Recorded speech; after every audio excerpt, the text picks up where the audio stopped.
वो है number handling के ऊपर। कल आप लोगों ने लास्ट लेक्चर में आप लोगों ने नंबर बिहेवियर देखा था कि किस तरीके के नंबर्स और फलाने वाला। आज के लेक्चर में हम ये देखेंगे कि नंबर्स को हम किस किस तरीके से हैंडल कर सकते हैं, नंबर हमारे पास कितनी तरीके के होते हैं, ग्रुप कब होते हैं, अनग्रुप कब होते हैं, ग्रुप कब इस्तेमाल किए जाते हैं, अनग्रुप कब इस्तेमाल किए जाते हैं, मतलब so on and so fourth, सब इसी तरह की डिस्कशन होगी। तो स्टार्ट करते हैं हम अपने ग्रुप डेटा से। हमारे पास दो तरीके का डेटा होता है, एक होता है ग्रुप डेटा, एक होता है अनग्रुप डेटा। हर वो डेटा जो आपको एज इट इज़ मिल रहा होता है वो अनग्रुप डेटा होता है। अच्छा, एक होता है ग्रुप डेटा, एक होता है अनग्रुप डेटा। ग्रुप डेटा में आप क्या करते हैं, अपने ही डेटा के बंडल्स बना लेते हैं। एक तरीके का डेटा एक तरफ कर लेते हैं, एक जैसी इन्फॉर्मेशन के डेटा को एक तरफ कर लेते हैं, कोहेरेंस बना लेते हैं by using histograms, by using frequency tables. आप ये सारे काम करके अपने एक तरीके के डेटा को एक तरफ कर लेते हैं। This is called group data. कि जब आप अपनी सिमिलर इन्फॉर्मेशन गिविंग डेटा को आप एक पैटर्न में लेकर आ रहे हैं, एक स्ट्रीम में लेकर आ रहे हैं, एक साथ कर रहे हैं, तो वो कहलाता है ग्रुप डेटा। अच्छा, ग्रुप डेटा के बहुत से एडवांटेजेस भी हैं लेकिन कुछ डिसएडवांटेजेस भी हैं। एडवांटेज क्या है ग्रुप डेटा का, कि ये आपको किसी भी चीज़ को अच्छे से एफिशिएंटली एस्टिमेशन के ऊपर हेल्प आउट करता है। आप जब भी फ्रीक्वेंसी ग्राफ्स देखती हैं आप आसानी से समझ जाते हैं कि आपको इसकी क्या इन्फॉर्मेशन देनी है। आप जब भी हिस्टोग्राम देखती हैं आपको पता होता है कि आप इस ग्रुप, मतलब ये जो पूरा हिस्टोग्राम है इसमें किस तरीके की इन्फॉर्मेशन है जो बेसिकली इंपॉर्टेंट है और कौन सी इन्फॉर्मेशन है जो हमें इस्तेमाल करनी है। ये आपको एक बड़े डेटा को अच्छी तरीके से एक स्ट्रेटाज में या क्वांटाज में डिवाइड करके दे देता है। एक बड़ा डेटा मुख्तलिफ सेट्स में, मुख्तलिफ स्ट्रेटाज में, मुख्तलिफ सेगमेंट्स में, मुख्तलिफ ग्रुप्स में कन्वर्ट हो जाता है, तो ये इसका एक एडवांटेज है। अच्छा, इसके अलावा ये आपको इररेलेवेंट जो सब पॉपुलेशंस होती हैं उनको इग्नोर करने में मदद देता है। आप लोगों ने देखा होगा जब हम हिस्टोग्राम्स बनाते हैं, जब हम फ्रीक्वेंसी टेबल्स बनाते हैं, तो हमें पता चल जाता है कि अच्छा किस तरह का डेटा है जो बाकियों से बिल्कुल आउट जा रहा है, किस तरह का डेटा है जो हमारे लिए हेल्पफुल नहीं है, कौन सा डेटा है जो बहुत लो लिमिट्स पर जा रहा है, कौन सा डेटा है जो बहुत हाई लिमिट्स पे जा रहा है। इस तरह की सारी इन्फॉर्मेशन आपको ग्रुप डेटा से मिल सकती है। तो ग्रुप डेटा मोस्टली या डेटा की ग्रुपिंग इस्तेमाल ही इन सारे बेसिस पे की जाती है कि जब आप इररेलेवेंट सब ग्रुप्स को रिमूव करना चाहते हो, जब आप ये चाहते हो कि अपने ही सारे डेटा को किसी ऐसे स्ट्रेटाज में डिवाइड कर दें कि जिससे आप डेटा की इन्फॉर्मेशन ईजीली इन्फर कर सकें, ईजीली हासिल कर सकें, या जब आप चाहते हो कि आपको ईजी एस्टिमेट लगा सकें, आप आसानी से अपने डेटा से ये पता कर सकें कि अब आपको इसके ऊपर कौन सा स्टैटिस्टिकल टूल लगाना है, आपको इसको किस तरफ लीड करना है, ये सारी की सारी इन्फॉर्मेशन हमें हासिल होती है ग्रुप डेटा से। So these are the advantages of group data. फिर हमारे पास आता है अनग्रुप्ड डेटा। अनग्रुप्ड डेटा कुछ भी नहीं है, बस वो रॉ डेटा है जो आप हासिल करती हैं। जब आप अपने इन्वायरमेंट का डेटा हासिल कर रही हैं, रॉ फॉर्म में हासिल कर रही हैं, this is your ungrouped data. जब वही इन्वायरमेंट के डेटा को आप मुख्तलिफ स्ट्रेटाज में डिवाइड कर देती हैं, this is your group data. तो जब आप अपना डेटा एज इट इज इस्तेमाल कर रही हैं, जैसा हासिल हुआ वैसा का वैसा आपने ले लिया, this is your ungroup data. Data को आप कैटेगराइज नहीं कर रही होती, बल्कि आप सिंपल उसके जो भी न्यूमेरिक नंबर्स हैं एज इट इज हासिल कर रही होती हैं। जैसे पीएच के जो भी नंबर है आपने ले लिए, कंडक्टिविटी के जो आए, सैलिनिटी क्या है, मतलब डेटा को एज इट इज फॉर्म में यूज करना, हासिल करना is your ungroup data. What are the advantages of ungroup data? बहुत ज़्यादा इंटरप्रिटेशन में आपको हेल्प करता है अनग्रुप डेटा, जो कि ग्रुप डेटा थोड़ा सा बायसनेस का शिकार हो जाता है, जबकि अनग्रुप डेटा में बायसनेस नहीं हो पाती। अनग्रुप डेटा आपको एज इट इज फॉर्म में चूंकि डेटा दे रहा होता है, तो आपको इजीली समझ आता है, मतलब आप अपना फर्स्ट हैंड इन्फॉर्मेशन हासिल करके, इस्तेमाल करके इस बात का अंदाज़ा लगा सकती हैं कि आपको क्या करना है। अच्छा, अभी मैंने आपको एक बात बोली थी कि जब आपके पास ग्रुप डेटा हो तो आपको हिस्टोग्राम वगैरह से पता चल जाता है कि किस तरह का डेटा कौन से स्टैटिस्टिकल टूल की तरफ जाएगा। लेकिन इस फॉर्म में इसमें स्टैटिस्टिकल टूल नहीं लगेगा, स्टैटिस्टिकल टूल लगेगा उसके ऊपर अनग्रुप फॉर्म में ही। ग्रुप डेटा पे कभी भी स्टैटिस्टिकल टूल्स नहीं लगाए जाते। स्टैटिस्टिकल टूल्स या जो इंटरप्रिटेशन के मेथड्स हैं, इंटरप्रिटेशन की वेज हैं, वो सारे इस्तेमाल ही अनग्रुप डेटा पे किए जाते हैं। तभी आपको पता होता है कि आपने कौन सा डेटा पे कौन सा टूल लगाना है। जब सैंपल साइज छोटा होता है तो आप इजीली उसका मीन, मीडियन और मॉड कैलकुलेट कर सकती हैं, लेकिन इसके अंदर एक छोटा सा ट्विस्ट है, वो मैं आगे बताऊंगी। अनग्रुप डेटा की बात करूँ, अनग्रुप डेटा को कोई टेक्निकल सपोर्ट नहीं चाहिए होती, को बहुत ज़्यादा एक्सपर्टीज़ नहीं चाहिए होती। अनग्रुप डेटा को एज इट इज़, क्योंकि अनग्रुप डेटा क्या है, सिंपल रॉ डेटा के टेबल्स है ना, आप उसके टेबल्स ही बनाएंगे और तो आप उसको कुछ भी नहीं बना सकते। तो वो टेबल्स बनाने के लिए आपको कोई बहुत ज़्यादा मतलब एक्सपर्टीज़ नहीं चाहिए, बहुत ज़्यादा कोई पढ़ा लिखा इंसान नहीं चाहिए। बहुत सारे इंस्टीट्यूट्स में या बहुत सारी जगहों पे आपने देखा होगा कि रॉ डेटा के लिए इसी तरह के नॉर्मल से वर्कर रखे होते हैं जिनकी को बहुत ज़्यादा क्वालिफिकेशन नहीं होती, लेकिन डेटा एंटर का काम, इनफैक्ट डेटा जी डेटा एंट्री के आप लोगों ने देखा कि बहुत जॉब्स आई होती है। वो बेसिकली क्या होती है, वो रॉ डेटा को कंपाइल करना होता है। बेसिकली वो अनग्रुप डेटा होता है जिसको कंपाइल करना होता है। अब उस अनग्रुप डेटा को हमने कब ग्रुप में कन्वर्ट करना है, हमने उस पर कौन से टूल्स लगाने हैं, हमने इसका क्या क्या निकालना है, वो सब आपका काम नहीं है। वो तो फिर कोई वो बंदा करेगा जो इस चीज़ में एक्सपर्टीज़ रखता हो। लेकिन वैसे अनग्रुप डेटा को कोई भी हैंडल आसानी से कर सकता है, इसलिए इसके लिए ज़्यादा एक्सपर्टीज़, ज़्यादा पढ़ाई वगैरह नहीं चाहिए होती। What are the basic differences between group data and ungroup data? तो सबसे पहले आप ये देख लें कि क्लासिफिकेशन क्या है ग्रुप डेटा की अनग्रुप डेटा से, यानी कि जब आप अपने ग्रुप डेटा को कैसे क्लासिफाई कर रहे हैं अनग्रुप डेटा के मुकाबले में। ग्रुप डेटा जो है वो डेटा होता है जिसको आप ऑर्गेनाइज कर रहे होते हैं किसी क्लासेस में, किसी डिफरेंट एनालिसिस के लिए, डिफरेंट पर्सपेक्टिव में आप उसे देख रहे होते हैं, तभी वो ग्रुप डेटा होता है। जैसे कि बहुत सिंपल से एग्जांपल इसमें भी मैंने दी हुई है कि अगर आप बारिश में बहुत सारे मकई जमा कर रहे हैं थैलियों में, तो वो आपके पास एक ग्रुप के फॉर्म में, लेकिन ये एक अच्छा आइडिया नहीं है बारिश में इस तरह कलेक्शन करना किसी भी एडिबल मटेरियल का इतना कोई बेहतर आइडिया नहीं है।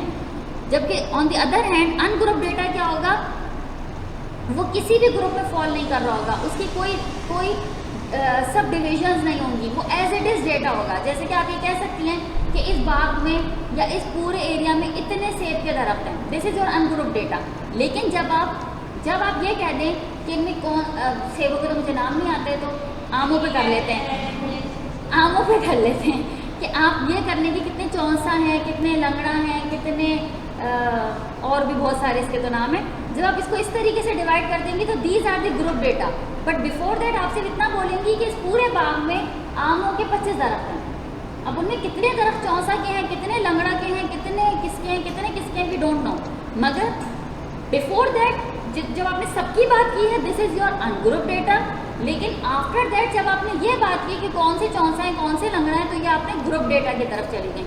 तो डेटा की बेसिकली यही क्लासिफिकेशन होती है। जब आप उसको सब डिवीजन पे लेकर चली जाना शुरू हो जाती है तो ग्रुप डेटा बन जाता है। जब आप उसको raw as it is form में देख रही होती हैं तो ये अनग्रुप डेटा होता है।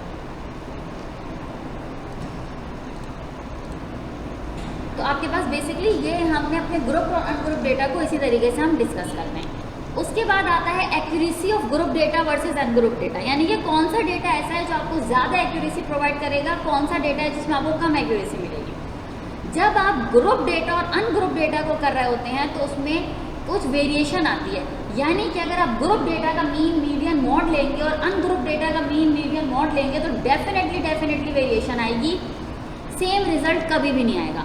जो मीन होता है ग्रुप डेटा का वो ज़्यादा प्रेफर किया जाता है as compare to ungroup data के, क्योंकि अनग्रुप डेटा में ज़्यादा वेरिएशन होती हैं।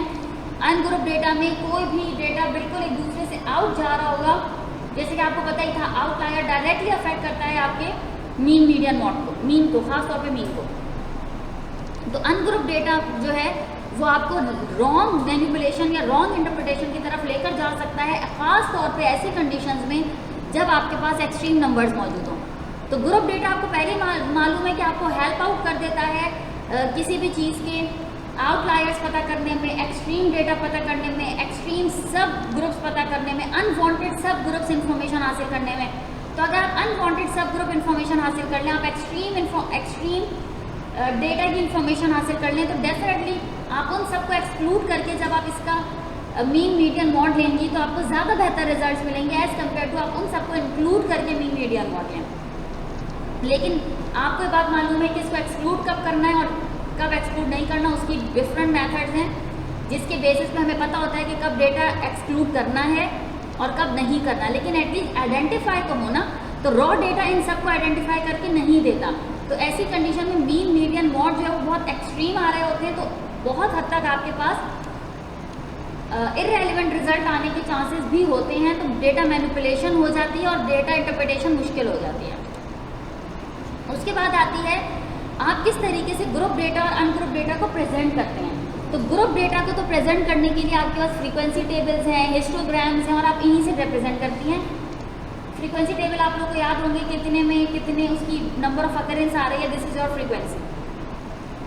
तो ग्रुप डेटा को हम फ्रीक्वेंसी टेबल्स या हिस्टोग्राम से ही रिप्रेजेंट करते हैं, जबकि अनग्रुप डेटा को सिंपल टेबल फॉर्मेशन की जाती है एज इट इज, जैसे वो रॉ डेटा होता है। As it is raw data के टेबल्स बनाए जाते हैं, तो वो अनग्रुप डेटा रिप्रेजेंटेशन होती है, जबकि ग्रुप डेटा रिप्रेजेंटेशन के लिए हम हिस्टोग्राम्स बनाते हैं या फ्रीक्वेंसी टेबल्स बनाते हैं। यही सब जब आप बनाते हैं तो वो आपके पास ग्रुप डेटा की रिप्रेजेंटेशन इनसे की जाती है, जबकि अनग्रुप डेटा को as it is raw form में शो कर दिया जाता है। प्रेफरेंस क्या होती है group data versus ungroup data की? तो जब आप कलेक्ट करना चाह रहे हो डेटा को तो अनग्रुप डेटा जो है वो प्रेफर किया जाता है। क्यों? क्योंकि अनग्रुप डेटा आपको हेल्प करता है कि आप उस पर कुछ भी इस्तेमाल कर सकते हैं। आप उस पर हर तरह का स्टैटिस्टिकल टूल लगा सकते हैं, आप उससे ये इन्फॉर्मेशन ले सकते हैं कि आपको इस पर आगे किस तरीके से जाना है। ये सारी की सारी इन्फॉर्मेशन आपको अनग्रुप डेटा ही देता है। लेकिन ग्रुप डेटा कब हेल्प आउट करता है? जब आपको ये देखना हो कि इसमें कोई सब डिवीजन अनइम्पॉर्टेंट तो नहीं है, इसमें बहुत ज़्यादा कोई आउटलायर्स तो नहीं है।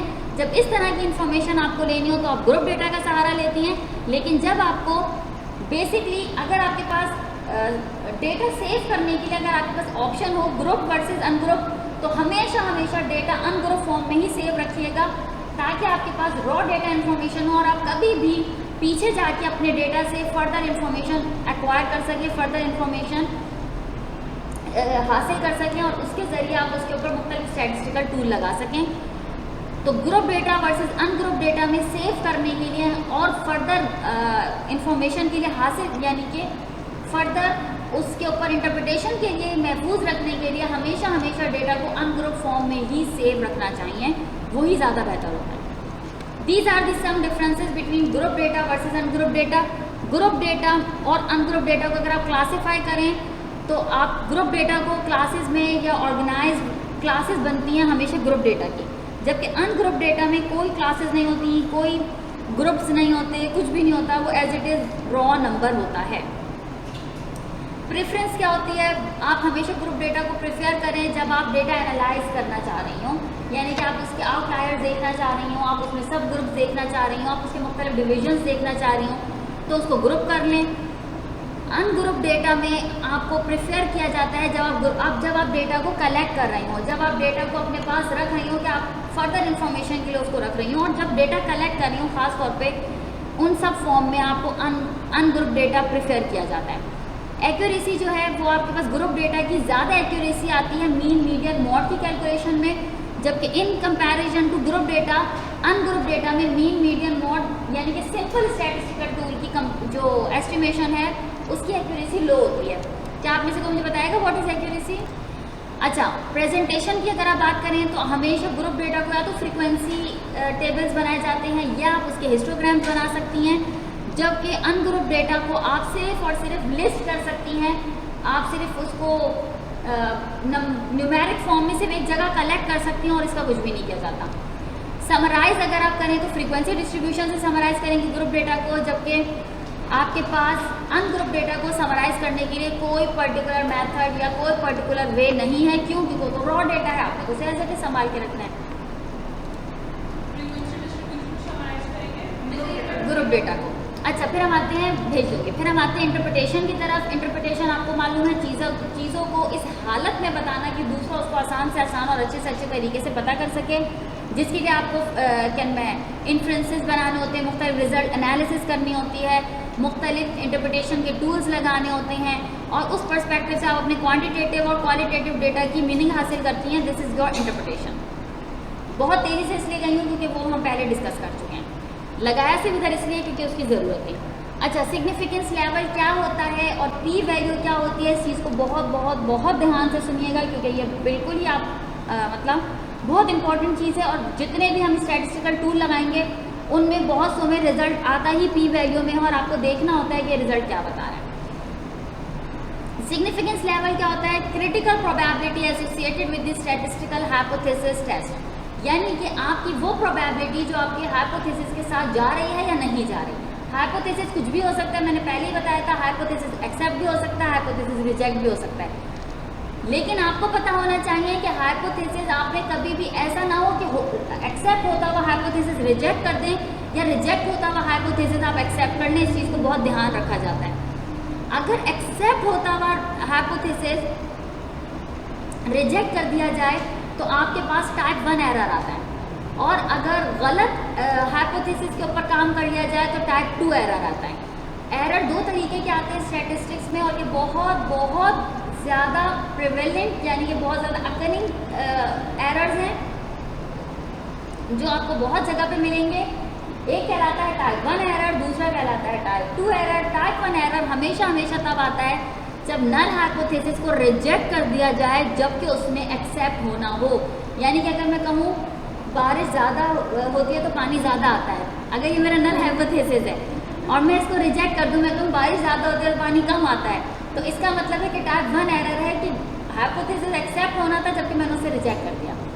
तो अगर आप नल हाइपोथेसिस एक्सेप्ट होते हुए को रिजेक्ट कर दें तो ये टाइप 1 एरर कहलाता है, और ये आपकी सिग्निफिकेंस लेवल पे बहुत ज़्यादा अफेक्ट डालता है, क्योंकि सिग्निफिकेंस लेवल होता ही ये है कि वो प्रोबेबिलिटी जो कि आपकी स्टैटिस्टिकल हाइपोथेसिस टेस्ट को इंडिकेट करवा रही हो, जिसके ज़रिए आप अपने इन्फ्लुएंस यानी कि अपनी सोचों को, अपनी कही हुई बातों को, अपने लिए हुए ऑब्जर्वेशंस को सपोर्ट करवा रही हूँ अपनी ऑब्जर्व वैल्यू को स्टैटिस्टिकल एक्सपेरिमेंट के ज़रिए, तो ये आपकी सिग्निफिकेंस लेवल कहलाता है। कि प्रोबेबिलिटी सिर्फ ये होती है कि किसी चीज़ के होने के चांसेस, आपको मालूम है या तो नल हाइपोथेसिस एक्सेप्ट हो जाएगा या रिजेक्ट हो जाएगा। उसके एक्सेप्ट होने के कितने % चांसेस हैं, उसके रिजेक्ट होने के कितने % चांसेस हैं, this is the probability at this point. सही है, तो दिस इज योर प्रोबेबिलिटी। तो आपकी वो प्रोबेबिलिटी जो कि आपकी स्टैटिस्टिकल हाइपोथेसिस से कंसाइड कर रही है, यानी कि आपका स्टैटिस्टिकल हाइपोथेसिस का जो रिजल्ट है आपकी प्रोबेबिलिटी के रिजल्ट से कितने % कंसाइड कर रहा है, this is your significance level, कि आप अपने काम में कितनी सिग्निफिकेंट हैं, किस लेवल पर खड़ी हैं, this is your significance, importance, किसी चीज़ के हो जाने की, किसी चीज़ के वैसे ही आ जाने की significance, this is your importance, या हो जाना, probability of being occurred, this is your significance. उसके बाद हमारे पास दूसरी जो बहुत बहुत बहुत इंपॉर्टेंट पैरामीटर होता है वो कहलाता है पी वैल्यू, जिसको हम प्रोबेबिलिटी वैल्यू भी कहते हैं, या ये ऑब्जर्व वैल्यू भी कहलाती है, या ये कंप्यूटेड सिग्निफिकेंट लेवल भी कहलाता है। यानी कि जब आप कंप्यूटर के जरिए अपने डेटा का सिग्निफिकेंस लेवल पता कर रहे हो तो ये पी वैल्यू कहलाता है, यानी कि प्रोबेबिलिटी वैल्यू, यानी कि आपका data according to statistical tool उसकी क्या सिग्निफिकेंस है और आपने जो कैलकुलेट की वो क्या सिग्निफिकेंस है, these are the two differences. सही है, ये दो मुख्तलिफ चीज़ें।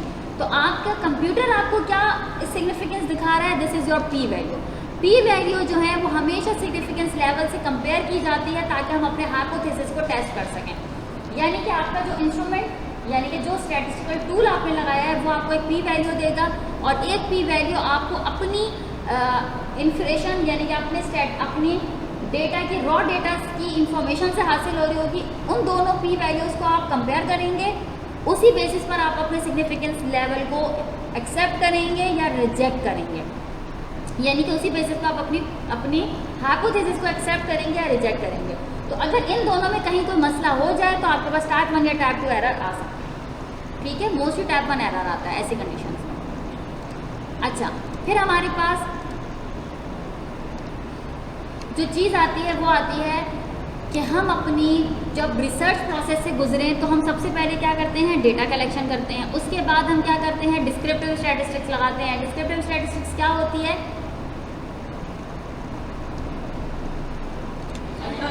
अच्छा, उसके बाद डिस्क्रिप्टिव स्टैटिस्टिक्स रन करो। डिस्क्रिप्टिव स्टैटिस्टिक्स रन करने के बाद अपना नल हाइपोथेसिस डेवलप करो। लेकिन एक बात याद रखना, अपना हाइपोथेसिस हमेशा काम शुरू करने से पहले डेवलप करो। उसके बाद नल हाइपोथेसिस डेवलप करो। नल हाइपोथेसिस के बाद डिटरमिन करो कि आपका डेटा किस टाइप का डेटा है, आपका डेटा कौन सा डेटा है, टेल डेटा है, अनटेल डेटा है, ग्रुप डेटा है, आपका डेटा क्या नाम है कौन से टाइप में आता है। उसके बाद डिटरमिन करो कि आपका कौन सा टेस्ट आपने लगाना है अपनी डेटा टाइप से। जैसी डेटा टाइप होगी वैसा ही टेस्ट लगेगा। आपको पता है हर डेटा हर टेस्ट के लिए नहीं होता। फिर आप ये समझेंगे आपको कौन सा टेस्ट लगाना है। उसके बाद अगर आपके पास टेस्ट जो है वो सिग्निफिकेंट पी वैल्यू दे रहा है तो आप अपने नल हाइपोथेसिस को रिजेक्ट कर दें, लेकिन अगर वो नहीं दे रहा तो आप अपने नल हाइपोथेसिस को एक्सेप्ट कर लें। एरर की वजह से आपके स्टैटिस्टिकल टेस्ट हमेशा ज़रूरी नहीं है कि सही रिजल्ट भी दें। अगर आप टाइप 1 एरर इंट्रोड्यूस कर रही हैं या टाइप 2 एरर इंट्रोड्यूस कर रही हैं तो हो सकता है आपका रिजल्ट कुछ और हो लेकिन आपको नज़र कुछ और आ रहा हो। अच्छा, अब हम कुछ बहुत डिफरेंट सी एक चीज़ करने वाले हैं। इस वक्त हमारे पास दो एक्सिस हैं, एक है एक्स एक्सिस, एक है वाई एक्सिस। तो आप लोग अब जल्दी से ऐसा करें, इसका ग्राफ बना लें। ओके, तो ये हमारा ग्राफ है। क्या ऐसा ही रिजल्ट ऐसा ही आ रहा है तुम लोगों के पास? ओके, अब इसको देख के तुम में से कोई बोलेगा कि बहुत ही स्कैटर्ड है, कोई बोलेगा कि थोड़ा थोड़ा लीनियर है, कोई बोलेगा कि कुछ पॉइंट तो लीनियरिटी पर आ रहे हैं, लेकिन हम इस तरह तुक्के पे तो चलते नहीं हैं। तो जिस काम को हम इसके लिए करते हैं वो होता है ये, इसको हम कहते हैं Pearson r calculation. R correlation कहलाता है। तो हम इसको इस फॉर्मूले से कैलकुलेट करते हैं। इसके कुछ ऑल्टरनेट फॉर्मूले भी हैं। ये सबसे आसान फॉर्मूला है ये वाला जो मैंने ऊपर लिखा है, r is equals to sigma x y over root x square summation y square. इस फॉर्मूले को लिख लो। अच्छा, ये इसका एक फॉर्मूला है, ये थोड़ा लेस प्रिसाइज फॉर्मूला है। इसका एक इससे भी ज़्यादा प्रिसाइज फॉर्मूला है, वो ये है। लेकिन इससे भी ज़्यादा एक और प्रिसाइज फॉर्मूला है, वो मैं इसमें लगाना भूल गई हूँ क्योंकि मैं ये वो तो तब होगा जब हम इसको एक्सेल पे करेंगे, वो मैं करके दिखाऊंगी, ऑब्वियसली करके दिखाऊंगी जब हम एक्सेल पर आएंगे। अच्छा, पर्सन कोरिलेशन की अगर आप बात करें तो ये आपको मेजर करके देता है कि कितनी ज़्यादा लीनियरिटी है एक्स और वाई एक्सिस के दरमियान, एक्स एक्सिस कितना ज़्यादा सिमिलर है वाई एक्सिस के, या ये कह लें कि एक्स एक्सिस और वाई एक्सिस की कितनी ज़्यादा प्रोपोर्शनैलिटी है एक दूसरे से। ये वो डेटा है जो मैंने अभी आपको पीछे दिखाया था, जिसकी आपने कोरिलेशन निकालने की कोशिश तो नहीं की थी लेकिन जिसका आपने ग्राफ बनाया था। तो इसमें सिंपल हमने क्या किया, x minus x y minus y x square y square, ये सब कुछ किया। फिर हम इसको फॉर्मूले में पुट करेंगे तो हमारे पास आर की वैल्यू आ जाएगी जो काफ़ी लो होगी। अच्छा, आर को कैसे इस्तेमाल किया जा सकता है? आर को इसी तरह इस्तेमाल किया जा सकता है कि हम उसके ज़रिए ये पता करते हैं कि हमारा डेटा कितना % रिलायबल है, या ये कह लें कि हमारा एक्स वाई एक्सिस कितना ज़्यादा एक दूसरे पर डिपेंडेंट है। क्या एक्स एक्सिस वाई पर डिपेंडेंट है या नहीं, ये सब इन्फॉर्मेशन आर से मिलती है। इस फिगर को अगर आप देखें तो आर कैसा है इसका, शदीद लीनियर है कि इंतहाई आइडियल ग्राफ है। इसमें आर 1 आ रही है। मैंने पहले भी शायद आपको कभी बताया था कि आर की वैल्यू 1 आना बहुत रेयर केसेस हैं। क्यों? क्योंकि कुछ नहीं तो रैंडम एरर तो आ ही जाते हैं, और ये होते भी एक्सपेरिमेंटल की वजह से। तो इसमें कुछ ना कुछ एरर आ जाता है, तो 0.99599 ये सब भी बहुत अच्छे होते हैं। लेकिन ये तो शदीद आइडियल केस है कि इसके अंदर फुल 1 आ रही है, यानी कि 100% एक्स एक्सिस जो है वो वाई एक्सिस के वो है डिपेंडेंट है। तो नहीं आने का रीज़न उसका रैंडम एरर्स या इस तरीके के थोड़े बहुत एरर्स होते हैं, इसकी वजह से एग्जैक्ट नहीं आता। 0.99 आता है। वैसे मेरी 1-2 दफ़ा 1 आ चुकी है, इसलिए मैं बता रही हूँ कि 1 भी आ जाती है, लेकिन ये काफ़ी कम केसेस है क्योंकि रैंडम एरर तो होते ही है ना। इसकी लिमिट +1 से -1 के दरमियान होती है, और वो कुछ भी रीडिंग आ सकती है +1 से -1 के दरमियान। अब इस फिगर को अगर आप लोग देखें तो इसमें कोई लीनियरिटी है क्या? इसको अगर आप एक्सिस से लेकर जाएं तो शायद तो आपस में मिल जाएं, तो जिसकी वजह से इसकी लीनियरिटी बहुत लो है क्योंकि इसकी जो फ्लक्चुएशंस हैं वो बहुत ज़्यादा हैं। तो इसका जो आपके पास लीनियरिटी फंक्शन है वो 0.18 आ रहा है, यानी कि पॉजिटिव की तरफ है लेकिन बहुत कम। उसके बाद अगर आप इस फिगर को देखें तो इसके अंदर कुछ वैल्यूज़ हैं जो एक्सिस पर आ रही हैं, लेकिन जो एक्सिस पर नहीं भी आ रही हैं वो कुछ नियर बाय आ रही हैं, इसीलिए इसकी जो लीनियरिटी आ रही है वो 0.85 है, जो कि अच्छी कोरिलेशन है, कोई बुरी कोरिलेशन नहीं है, अच्छी कोरिलेशन है। उसके बाद अगर आप इसको देखें तो ये भी अच्छी कोरिलेशन है, लेकिन ये नेगेटिव कोरिलेशन है। वैल्यू ये बता रही है कि अच्छी कोरिलेशन है, लेकिन नेगेटिव में यानी कि ये एक के बढ़ने से दूसरा कम ही होगा। तो r जो है वो +1 से -1 के दरमियान होती है। प्रोपोर्शनल था कि एक के बढ़ने से दूसरा कम हो रहा है, उसकी ये सारी कंडीशन भी 9(2) है। तो ये सारी ये अच्छी है लेकिन माइनस में, यानी कि एक के बढ़ने से दूसरा कम ही होगा। अच्छा, इसमें भी ये सारी कंडीशंस होती हैं कि बिल्कुल ही नो कोरिलेशन, बिल्कुल ही स्लाइटली नेगेटिव कोरिलेशन, ये सब आपको नेगेटिव में भी मिल सकता है, डिपेंड अपॉन योर रीडिंग की क्या आ रही है। अगर r जो है वो 1 और -1 के दरमियान ही रहता है, आपका r कभी भी 1 से ज़्यादा नहीं होगा, -1 से कम नहीं हो सकता, ये होगा इन्हीं दोनों के दरमियान। इसे कभी भी 1 से ऊपर नहीं जाती, ये भी कभी भी 1 से ऊपर नहीं जाता। इसकी रीडिंग होती ही 1 और +1 और -1 के दरमियान ही रहती है। जितना ज़्यादा +1 के नज़दीक होगा उतना ज़्यादा कोरिलेशन पॉजिटिव है, जितना ज़्यादा -1 के नज़दीक होगा उतना ज़्यादा नेगेटिवली कोरिलेशन मौजूद है, लेकिन कोरिलेशन है लेकिन नेगेटिव। और जितना ज़्यादा ये 0 के अराउंड रहेगा, इसका मतलब होगा उतना ज़्यादा नॉन कोरिलेटेड या लेस कोरिलेटेड या स्कैटर्ड ज़्यादा है, उतना ज़्यादा कोरिलेशन नहीं है इसकी। 0.5 से ऊपर की कंडीशन ज़्यादा कोरिलेशन शो करती है, 0.5 से नीचे की कंडीशन यही शो करती हैं कि कोरिलेशन बहुत कम है। अच्छा, अगर आप डिग्री ऑफ फ्रीडम की बात करें तो डिग्री ऑफ फ्रीडम के लिए आपको मालूम है कि हमारे पास टोटल क्या है, टोटल कितना है, कितनी क्लास, अगर क्लासेस की बात करें तो कितनी क्लासेस हैं, अगर हम क्या है वैल्यूज़ की बात करें तो कितनी वैल्यूज़ हैं, ये सब बहुत इंपॉर्टेंट होता है, तभी पढ़ाने के लिए लगाया है। डिग्री ऑफ फ्रीडम क्या होता है कि हम अपने आप को वो लिमिट प्रोवाइड कर रहे होते हैं जिसके अंदर हम अपने डेटा को मतलब डेटा को असेस करते हैं या डेटा को ऑब्जर्व करते हैं या डेटा की इंफॉर्मेशन लेने की कोशिश करते हैं। डिग्री ऑफ फ्रीडम में जो आपके पास वैल्यूज़ होती हैं वो हमेशा फ्री टू वेरी होती हैं, यानी कि वो हमारे ऊपर डिपेंडेंट नहीं होती, वो डिपेंडेंट नहीं होती बल्कि फ्री टू वेरी होती हैं। आपके नंबर्स कितने भी हो सकते हैं, किसी सेट में आपके डेटा पॉइंट 100 होंगे, किसी में 1000 होंगे, किसी में 500 होंगे, किसी में हो सकता है सिर्फ 10 हो, ये वेरी करता है, ये कभी भी फिक्स नंबर नहीं होते। जो डेटा सेट होता है उसके अंदर बहुत तरह की ऑब्जर्वेशंस होती हैं, जितनी तरह की ऑब्जर्वेशंस होती हैं वो हमेशा n से रिप्रेजेंट की जाती है। आपके ऑब्जर्वेशन अगर 50 है तो 50 आपका n है, आपके ऑब्जर्वेशन अगर 30 है तो 30 आपका n है, आपके ऑब्जर्वेशन अगर 1000 है तो n आपका 1000 है। और ये जो आपके पास जितने ज़्यादा एस्टिमेट बढ़ते चले जाते हैं उतनी ज़्यादा आपकी डिग्री ऑफ फ्रीडम आपको बढ़ता चला जाता है, यानी उतना ज़्यादा आपके पास भी रूम अराउंड करने का, प्ले अराउंड करने का जो पॉसिबिलिटीज़ या चांसेस हैं वो बढ़ती चली जाती हैं। कि आप अपने आप को फ्रीडम दे रहे होते हैं कि आप अपनी चीज़ को किस लेवल्स पर असेस करेंगे, आप अपनी चीज़ को कितनी डिग्रीज पर असेस करेंगे। आपको हमेशा डिग्री ऑफ फ्रीडम के लिए आपको अपने तमाम वैल्यूज़ को प्रॉपरली काउंट करना बहुत ज़रूरी है, क्योंकि इम्प्रॉपर काउंटिंग आपकी डिग्री ऑफ फ्रीडम को डायरेक्टली अफेक्ट करेगी। डिग्री ऑफ फ्रीडम की अगर हम बात करें तो हमेशा आपको किसी एक को, जब आप सबके हिसाब से देख रहे हो तो डिग्री ऑफ फ्रीडम के लिए ये बात याद रखिएगा कि जितना बड़ा डेटा होता है उतना आपके पास वेरिएशन के चांसेस कम होते हैं।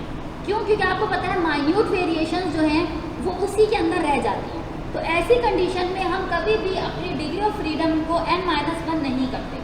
लेकिन जितना छोटा डेटा होता है, जितनी लेस वैल्यूज़ होती हैं, उन कंडीशंस में हम हमेशा n-1 करते हैं, यानी कि हम उसको थोड़ा सा एरर मार्जिन देते हैं, थोड़ा सा फ्रीडम अलाउ करते हैं, थोड़ा सा रूम अलाउ करने का ऑप्शन देते हैं। ऐसी कंडीशन में n-1 लाजमी किया जाता है। इसकी बहुत सिंपल सी मिसाल है, अगर आपके पास एक कोक की बोतल हो और उसमें से कोई आधा ग्लास पी ले तो डेफिनेटली आपको पता चलेगा। लेकिन अगर आपके पास एक बाल्टी भर के पानी हो और उसमें से कोई एक गिलास पानी निकाल ले तो आपको पता नहीं चलेगा। तो इसका भी बिल्कुल ऐसा ही केस है कि जब आपके पास नंबर ऑफ ऑब्जर्वेशन बहुत ज़्यादा होती हैं तो ऐसी कंडीशन में हम n-1 नहीं करते। लेकिन जब नंबर ऑफ ऑब्जर्वेशन कम होती हैं तो हम n-1 करते हैं। ये वो कंडीशन है जब आपके पास सिंगल स्टेप डेटा होता है, यानी कि सिंगल डेटा होता है। जब आपके पास डेटा मोर देन 1 होता है जिनको आप आपस में कंपेयर कर रहे होते हैं, जैसे कि एनोवा के केस में, तो ऐसी कंडीशन में हम n-1 नहीं करते बल्कि n-2 करते हैं। यानी कि पहले के डेटा को भी मिलाएं, दूसरे सेट ऑफ डेटा को भी मिलाएं, और दोनों को मिलाकर n-2 किया जाता है, ऐसी कंडीशन में n-1 नहीं करते। लेकिन जब डेटा सिंगल का डेटा हो तो हमेशा n-1 किया जाता है, और वो भी उन कंडीशंस में जब डेटा सेट छोटा हो। अब ये तो वो बातें हो गई जो हम कर रहे होते हैं, यानी कि हम इसको माइनस कब कर रहे हैं, कब नहीं कर रहे हैं। अब इसकी थोड़ी सी फर्दर स्टैटिस्टिकल कॉन्सेप्ट अगर आप समझें तो आपको अपने डेटा पर जितना ज़्यादा कॉन्फिडेंस होगा, आप अपने डेटा को उसी हिसाब से असेस करेंगे। आप कभी काम करती हैं 95% कॉन्फिडेंस। अच्छा देखो, फ्रीडम के बाद जो दूसरी इंपॉर्टेंट चीज़ आती है वो होती है कॉन्फिडेंस इंटरवल, यानी कि जितना आपका डेटा है आप उस हिसाब से अपने आप को कॉन्फिडेंट होती हैं कि आपने डेटा को कैसे असेस करना है, डेटा को कितने पैरामीटर्स पर देखना है। कॉन्फिडेंस इंटरवल आपका जो मिनिमम है वो 80% है, यानी कि 0.8 और 0.2 ये मिनिमम वैल्यूज हैं जिस पर काम किया जाता है। अच्छा डेटा वो होता है जिसको आप 99% कॉन्फिडेंस इंटरवल पर डिस्कस कर सकें, यानी कि 0.01% पर, या आप उसको 90% पर कर सकें यानी कि 0.1 पर। ये सारी वो कंडीशंस हैं जो ये बताती हैं कि आप अपने डेटा पर कितने कॉन्फिडेंट हैं। इसका मतलब ये होता है कि लेट सपोज आप एक पेपर देकर आए और आपसे घर वाले पूछे कि तुम्हारे क्या ख्याल है, तुम कितना चांसेस है कि तुम पास होगे, तो आपको अपने दिए हुए पेपर पे जितना ज़्यादा कॉन्फिडेंस होगा आप अपने घर वालों को वैसे ही रीडिंग बताएंगे। यानी कि अगर कोई पूछे कि तुम्हारा पेपर कितना अच्छा हुआ है और आपने पेपर में 2 सवाल छोड़ के गई हो, तो आप क्या बताएंगे कि 60-70%। इसका मतलब है कि आपको अपने डेटा को देखकर इस बात की एक्सेप्टेंस थी कि आपका कॉन्फिडेंस लेवल क्या होगा। सिमिलरली स्टैटिस्टिक्स में भी हमारे पास मुख्तलिफ कॉन्फिडेंस लेवल प्रोवाइडेड होते हैं। आपको अपने डेटा पर जितना कॉन्फिडेंस हो, जितना बेहतरीन डेटा रखती हो, आप उतने कॉन्फिडेंस लेवल पर काम करती हैं। तो बेहतरीन कॉन्फिडेंस लेवल 99% होता है। ऐसी कंडीशन में थोड़ी सी वेरिएशन पर भी डेटा रिजेक्ट हो सकता है। लेकिन अगर आप, और बहुत दफ़ा ऐसा होता है कि कोई चीज़ अगर 99% पर रिजेक्ट हो रही है तो 80% पर एक्सेप्ट हो जाएगी। क्यों? क्योंकि अब आपने उसका कॉन्फिडेंस कम कर रही हैं। कॉन्फिडेंस लेवल में कॉन्फिडेंस बढ़ाती चली जाएंगी, वैसे वैसे नल हाइपोथेसिस के रिजेक्ट होने के चांसेस भी हाइपोथेसिस के रिजेक्ट होने के चांसेस भी बढ़ते चले जाएंगे। देखो, एक तुमने एक चीज़ सोची कि मैं अगर धूप ज़्यादा होगी तो एवोपरेशन तेज़ होगी। लेट सपोज ये आपका नल हाइपोथेसिस था। आपने सोचा ज़्यादा धूप होगी तो ज़्यादा एवोपरेशन होगी, ड्राइनेस ज़्यादा होगी। ठीक है, ये this is your null hypothesis. आपने बहुत सारे टेस्ट लगाए और आपके पास एक बहुत अच्छा सा डेटा जमा हो गया। उस डेटा को आपने इंटरप्रेट करना शुरू किया। जब आपने उस डेटा को ऑब्जर्व किया तो आपको लगा कि यार ये डेटा तो मेरा को बहुत अच्छा मेरे नल हाइपोथेसिस के साथ नहीं जा रहा, और आप कॉन्फिडेंस लेवल पर काम करें 99%, यानी कि वेरिएशन को आप ज़्यादा अलाउ नहीं कर रही। आप ये चीज़ अलाउ नहीं कर रही कि ज़्यादा चीज़ वेरी कर सके। तो ऐसी कंडीशन में हो सकता है आपका नल हाइपोथेसिस रिजेक्ट हो जाए और ऑल्टरनेट हाइपोथेसिस एक्सेप्ट हो, जो ये है कि ज़्यादा धूप से ड्राइनेस का कोई रिलेशन नहीं है। लेकिन अगर आप यही कॉन्फिडेंस लेवल को थोड़ा सा गिरा दें और आप इसको ले जाएं 80% पर या 95% पर, तो हो सकता है कि फिर ये एक्सेप्ट हो जाए कि जो वेरिएशन है अब आपने ज़्यादा अलाउ कर दी। पहले आपने नैरो वेरिएशन अलाउ की थी। जब आपको लगा कि यार मेरा डेटा कुछ काबिल नहीं है तो आपने अपनी वेरिएशन बढ़ा दी, आपने 95% कर दी। आपको फिर भी ज़्यादा यकीन नहीं था, आपने वेरिएशन और बढ़ा दी, 80% कर दी। तो जैसे जैसे आप वेरिएशन बढ़ाती हैं, इसका मतलब होता है आप डेटा के ख़राब होने के यकीन पर रखती हैं। तो जितना वेरिएशन बढ़ेगा हो सकता है अब रिजेक्ट होता हुआ डेटा एक्सेप्ट हो जाए। ठीक है, this is called confidence level. और हर एक को अपने डेटा पर अपने हिसाब से कॉन्फिडेंस होता है। या तो आप अपने डेटा पे बहुत कॉन्फिडेंस रखती होंगी या बिल्कुल नहीं रखती होंगी। तो जब आप किसी भी स्टैटिस्टिकल टूल से भी डेटा एनालाइज करती हैं तो पहले आप उसे बताती हैं कि आपने किस कॉन्फिडेंस लेवल पे काम करना है। आपको पता होना चाहिए कि आप अपने डेटा पे इतनी कॉन्फिडेंट हैं कि आप 99% पे करें तो 99 दे दें। अगर आप अपने डेटा पे बहुत कॉन्फिडेंट नहीं है तो 95 दे दें, और भी नहीं है तो 90 दे दें। फिर गए गुजरे हैं तो 80 तक चले जाएं, लेकिन उसका फिर कोई फ़ायदा नहीं होता। ठीक है, तो डेटा को स्टैटिस्टिकल टूल हाथों से लगाएं या इंस्ट्रूमेंट से लगाएं, दोनों कंडीशन में आपको उसको डिग्री ऑफ फ्रीडम के साथ साथ अपनी वो देनी होती है, कॉन्फिडेंस लेवल देना होता है। और वही कॉन्फिडेंस लेवल बेसिकली डिसाइड करता है कि आपका नल हाइपोथेसिस एक्सेप्ट होगा या रिजेक्ट होगा। अच्छा, फिर हम चलते हैं कि हम अपने सिग्निफिकेंस डिफरेंस को कैसे टेस्ट करते हैं। कि अगर आपके पास आपकी पी वैल्यू भी है, आप डिग्री ऑफ फ्रीडम भी जानती हैं, आप अपने सिग्निफिकेंस लेवल पर भी गई हैं, तो आप उसे टेस्ट कैसे करेंगी। टेस्टिंग फॉर सिग्निफिकेंट डिफरेंस को आपको हमेशा करने के लिए इन्फ्रेंशियल स्टैटिस्टिक्स का इस्तेमाल करना होता है, इन्फ्रेंशियल स्टैटिस्टिक्स का सहारा लेना होता है। आपको पता है स्टैटिस्टिक्स मुख्तलिफ तरीक़ों की होती है, इन्फ्रेंशियल होती है और डिस्क्रिप्टिव होती है। तो आपको अपने इन्फ्रेंशियल स्टैटिस्टिक्स पहले इस्तेमाल करके देखना होगा कि आप अपने सिग्निफिकेंट डिफरेंस के ऊपर काम करने से पहले। उसके बाद जब आप उसकी मुख्तलिफ टेस्ट लगाएंगी तो आपको पता होना चाहिए कि आपका डेटा टाइप क्या है। हमेशा टेस्ट लगाने के बाद आपको अपने डेटा टाइप की इन्फॉर्मेशन मिल जाती है। उसके बाद आप डिटर्मिन करेंगी कि कौन से टाइप का जो टेस्ट है वो आप बेसिकली यूज़ करेंगी अपने डेटा को टेस्ट करने के लिए। जैसे कि लेट सपोज आपके पास 4-6 तरह के टेस्ट हैं जो आप लगा सकती हैं, लेकिन उनमें से आप चूज़ करेंगी कि आप कौन सा टेस्ट लगा रही हैं। और आप ये भी कर सकती हैं कि आप 3-4 तरह के टेस्ट लगा के ये देख लें कि इनमें से कौन सा टेस्ट है जो बेसिकली आप डिस्कस करेंगी, क्योंकि जिसके रिजल्ट आपको सबसे ज़्यादा सेल्फ एक्सप्लेनेटरी नज़र आ रहे हों, उसी को आप इस्तेमाल कर लेंगी इस काम के लिए। अच्छा, जब भी हम डिफरेंसेस टेस्ट कर रहे होते हैं तो टेस्टिंग डिफरेंसेस को आप जैसे कि लेट सपोज आपके पास ये है कि आप डिफरेंस टेस्ट करें जेंडर को, कि जो आपको फेवरेट हो मीडिया में, यानी कि अगर आप किसी के टॉक शो सुनती हो या आप किसी का वीडियो देखती हो या आप टिकटॉकर हो और आप टिकटॉक देखती हो, तो आप सबसे पहले ये डिसाइड कर लें। अच्छा, तो उसके बाद फिर आपको पता होना चाहिए कि आप जिसको देखना चाहते हैं उसका जेंडर क्या होगा, क्या वो मेल होगा या वो फीमेल होगा। उसके बाद आप ये देखेंगे कि आप उसको कौन से मीडिया पे फॉलो करती हैं, कि आप उसे न्यूज़पेपर में देखती हैं, आप उसे टीवी पे देखती हैं, आप उसे रेडियो पे सुनती हैं, आप उसको सोशल मीडिया पे फॉलो करती हैं। आपके पास कौन सा मीडियम है जिसके ज़रिए आप उसको ऑब्जर्व कर रही हैं। उसके बाद आप उसका डेटा ले लें, नॉमिनल ले लें और उसके ऊपर काई स्क्वायर, सिंपलेस्ट जो टेस्ट होता है पहला वो काई स्क्वायर का टेस्ट होता है, हम करेंगे। अच्छा, उसके बाद जब आप डिफरेंसेस टेस्ट कर रहे हो, आपने उसके ऊपर लिकर्ट स्केल के ऊपर काम कर रहे हूँ, मैं आपको सारे स्केल पढ़ा चुकी हूँ, लिकर्ट भी, रेडियो भी, और ये सारे मैं पढ़ा चुकी हूँ। जी मैं बिल्कुल पढ़ा चुकी हूँ। उसके बाद आप अच्छा, उसके बाद आप टी टेस्ट अप्लाई कर दें। और टी टेस्ट के बारे में बता दूं कि आप मुख्तलिफ टी टेस्ट लगा सकते हैं या एनोवा लगा सकते हैं, लेकिन टी टेस्ट को जब हम लगाते हैं तो ये स्टूडेंट टी टेस्ट कहलाता है, जिसके ज़रिए हम देख रहे होते हैं कि हमारा डेटा जो है वो कितना फिट है, या हमें इसकी कोई वैल्यू रिजेक्ट करनी है या नहीं करनी है, या क्या करना है, ये सब इसी के ऊपर डिस्कस किया जाता है। अब हम आते हैं, चूँकि मैंने हाइपोथेसिस का एक छोटा सा इफेक्ट दे दिया था, सिर्फ नल हाइपोथेसिस को कट शॉर्ट में इसलिए डिस्कस कर रही हूँ क्योंकि आज उसका बहुत ज़्यादा जिक्र हुआ और मेरा ये मानना है कि तुम लोगों की बहुत शॉर्ट टर्म मेमोरी कैसे। तो नल हाइपोथेसिस वो होता है जिसमें हम ये मानते हैं कि जो हमारे वेरिएबल्स हैं वो आपस में डिपेंडेंट हैं।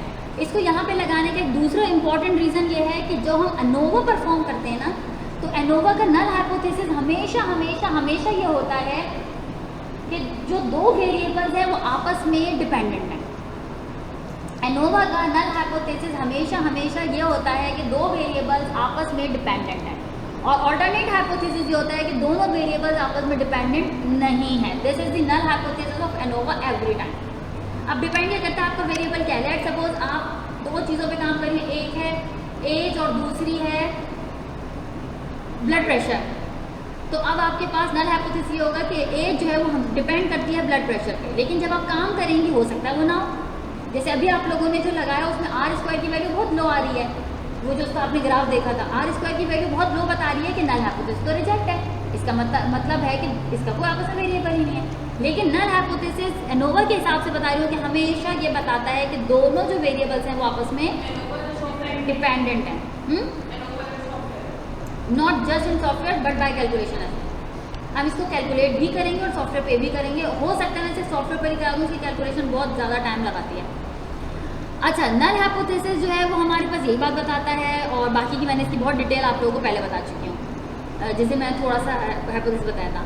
अच्छा, अगर आप इसकी कुछ एग्जांपल्स देखना चाहें तो वो ये हैं कि अगर आपके पास अनरिलेटेड ग्रुप्स हैं या रिलेटेड ग्रुप्स हैं। हाँ, ये बहुत इंपॉर्टेंट चीज़ है।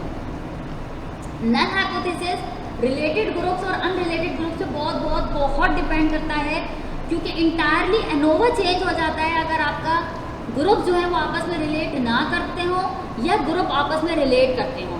अगर आपके पास अनरिलेटेड ग्रुप्स हैं जिसको आप चूज कर रहे हैं फॉर एनोवा, मतलब फॉर डिस्कशन, तो नल हाइपोथेसिस ये होगा कि no difference between the groups. Null hypothesis हमेशा एनोवा का यही होता है कि नो डिफरेंसेस, डिपेंडेंसी, यही यानी कि अच्छी वाली बातें ना वो एनोवा के नल हाइपोथेसिस में होती हैं। लेकिन अगर आप बात करें कि मेल और फीमेल की जो रेट है उसकी सेटिस्फैक्शन की, वो 1 to 5 स्केल के अंदर, किसी भी मैगजीन की सेटिस्फैक्शन 1 to 5 स्केल के अंदर है, तो इसका नल हाइपोथेसिस होगा कि कोई डिफरेंस नहीं है सेटिस्फैक्शन लेवल में जेंडर की, यानी कि आपका जो भी जेंडर हो सेटिस्फैक्शन लेवल में कोई फर्क नहीं पड़ेगा एनोवा के केस में। मैं बता दूं, वैसे नल हाइपोथेसिस जर्नली भी यही रहेगा, लेकिन एनोवा के केस को मैं बार इसलिए डिस्कस कर रही हूँ क्योंकि एनोवा में हम मुख्तलिफ ग्रुप्स को बहुत प्रिसाइज करके, यानी कि बहुत तवज्जो से डिस्कस करते हैं, और उसमें जो ज़्यादा बड़ा मसला है वो होता ही तब है जब आपके पास एनोवा जो है वो लिंक हो या अनलिंक हो, यानी कि जो डेटा है वो लिंक डेटा हो, यानी कि डेटा एक दूसरे पर डिपेंड कर रहा हो या डेटा एक दूसरे पर डिपेंड ना कर रहा हो। इस चीज़ पर आपकी एनोवा बहुत ज़्यादा फर्क करती है। अब ये 2 क्वेश्चंस हैं जिसका आप लोगों ने मुझे जवाब देना है। देखो, हम सबसे पहले कोई भी काम को 2-3 तरीके से करते हैं। अगर आप क्वेश्चन बेस्ड डेटा बना रही हो तो उसके लिए याद रखिएगा कि क्वेश्चनर बहुत ज़्यादा प्रॉपर होना चाहिए, उसके सवालात बिल्कुल टू द पॉइंट और प्रिसाइज होने चाहिए। ठीक है, लेट सपोज अभी हम इन 2 डेटा पे काम कर रहे हैं कि सबसे पहले हम ये पता करें कि आप टेलीविज़न को पसंद करती हैं या नहीं देखना, क्योंकि आजकल बहुत सारे लोग टेलीविज़न नहीं देखते, जिनमें से मैं हूँ। मैं टेलीविज़न अब बिल्कुल नहीं देखती। ठीक है, तो क्या आप देखना पसंद करती हैं? तो मैं तो नहीं करती। तो आपकी जेंडर क्या है? क्यों? क्योंकि बहुत हद तक जेंडर इन चीज़ों पर बहुत ज़्यादा इफेक्ट डालता है। हो सकता है मर्द हजरात को बहुत पसंद हो टेलीविज़न देखना, वो सारा दिन स्पोर्ट्स चैनल लगा के देखते हो, ख़वातीन ना पसंद करती हो। तो जब भी आप अपने किसी भी किस्म के डेटा को एक तरफ कर रही हो ना, तो सबसे पहले अपने डेटा में ये देख लें कि वो कौन से जेंडर से बिलोंग करता है, क्योंकि जेंडर जो है वो बहुत हद तक आपके डेटा पर अफेक्ट डालता है। ठीक है, तो अगर किसी को कंफ्यूजन हो तो पहले उससे पता कर लें कि उसका जेंडर क्या है, ताकि आपके डेटा पर उसका डायरेक्ट अफेक्ट ना आए। उसके बाद आप अपनी नल और ऑल्टरनेट हाइपोथेसिस के ऊपर जाएं कि आपका नल हाइपोथेसिस क्या ये है कि आदमी जो है, लेट्स सपोज मेरा नल हाइपोथेसिस है कि टेलीविज़न जो है वो ज़्यादातर मर्द देखना पसंद करते हैं। ठीक है, हो सकता है आखिर में गलत हो जाए, क्योंकि बहुत सारी ख़वातीन जो सुबह से रात तक टीवी लगा के रखती हैं, तो ये तो फ़र्क होता चला जाएगा, लेकिन फिर हमें एनालिसिस के बाद ही पता चलेगा। ठीक है, जेंडर और फिर चॉइस के डिफरेंसेस के ऊपर अगर हम काम करें तो हमारे पास मुख्तलिफ कॉलम्स बन जाते हैं। अच्छा, ये जो है ना, अभी तो इसको सिर्फ तुम लोग हल्का सा देख लो, क्योंकि इसकी बहुत डिटेल कैलकुलेशन है जो हमें करनी है। इसकी बहुत डिटेल कैलकुलेशन है जिसका आज तो मेरे पास बिल्कुल मौका नहीं है, लेकिन मैं इसकी डिटेल कैलकुलेशन है जो हम करेंगे, और ये एक बहुत डिफरेंट टाइप ऑफ कैलकुलेशन कहलाती है। अभी के लिए बस इतना समझ लो कि जब भी इस तरह का डेटा होता है तो हमें उसमें टोटल ज़रूर पता होने चाहिए, और हमें उसमें मुख्तलिफ सेक्स पता होने चाहिए। ज़रूरी नहीं है मेल फीमेल ही हो, इधर कुछ भी दूसरे वेरिएबल हो सकते हैं। जो भी वेरिएबल है वो आपके बहुत क्लियर होने चाहिए, यानी कि इसका एक्स एक्सिस और वाई एक्सिस आपके पास बहुत प्रॉपर होना चाहिए। कॉलम का टोटल, रॉ का टोटल और ग्रैंड टोटल आपके पास मौजूद होना चाहिए। सिर्फ तभी हम अपनी इस तरीके की इन्फ्लुएंसेस के ऊपर या इस तरह की चीज़ों के ऊपर बात कर सकते हैं, जो कि आज हम डिस्कस नहीं कर रहे हैं।